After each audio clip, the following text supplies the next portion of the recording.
ఆళ్లగడ్డ టీడీపీలో అగ్గిరాజుకుంది. TDP MLA అఖిలప్రియకు ఆ పార్టీకి చెందిన ఏవి సుబ్బారెడ్డి గట్టి వార్నింగ్ ఇచ్చారు.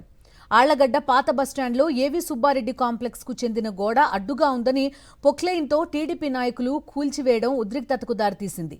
విషయం తెలిసి కాంప్లెక్స్ వద్దకు వచ్చిన ఏవి సుబ్బారెడ్డిని డీఎస్పీ ప్రమోద్ నిలువరించే ప్రయత్నం చేశారు. కనీసం నోటీస్ కూడా ఇవ్వకుండా గోడ ఎలా కూలుస్తారని ప్రశ్నించారు. ఎమ్మెల్యే అఖిలప్రియ గురించి ఆళ్లగడ్డ ప్రజలందరికీ తెలుసన్నారు. చికెన్ దగ్గర నుంచి శిల్పకళా వేదిక వరకు ఎంత వసూలు చేస్తుందో అందరికీ తెలుసన్నారు ఏవి సుబ్బారెడ్డి.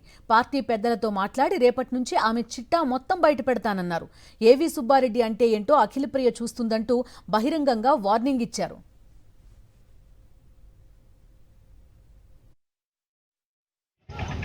పోలీస్ అధికారులు ఉండగా మున్సిపల్ కమిషనర్తో మాట్లాడినాను.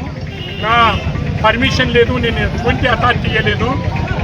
వచ్చి నాకు ఎటువంటి నోటీస్ ఇవ్వకుండా డాక్యుమెంట్ ఉంది అని చెప్పి దౌర్జన్యంగా నిలబడి ఎమ్మెల్యే ఆమె తమ్ముడు నిలబడి గోడ పడగొట్టడం అనేది చాలా దారుణమైన విషయము.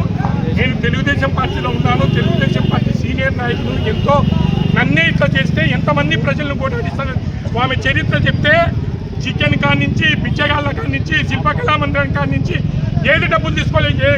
ఇంతవరకు నేను నోరిప్పి మాట్లాడలేదు. రేపు నుంచి పార్టీతో సంప్రదించి ఆమె మొత్తం పరువంత రూట్ మీద తీరుస్తా. ఏమైనా అనుకుంటుందేమో, తమాజ్ చేస్తుందా. ఎమ్మెల్యే అయితే తాలూకాకు రాసా, చట్టం లేదా, గౌరవం లేదా చట్టం మీద. మున్సిపల్ కమిషన్ క్లియర్గా చెప్తున్నాడు. ఏం తమాషా? ఆటవిక రాజ్యంలో ఉన్నామా, మనము ప్రజారాజ్యంలో ఉన్నామా? జరుగుతుందని ఏమైనా చేయొచ్చని సరైన టయానికి డిఎస్పీ గారు ఉండి దాన్ని నిరోధించారు. కానీ లేకుంటే మా ఇంటి కాంపౌండ్ వాళ్ళు వికాలని ప్రయత్నం చేశారు.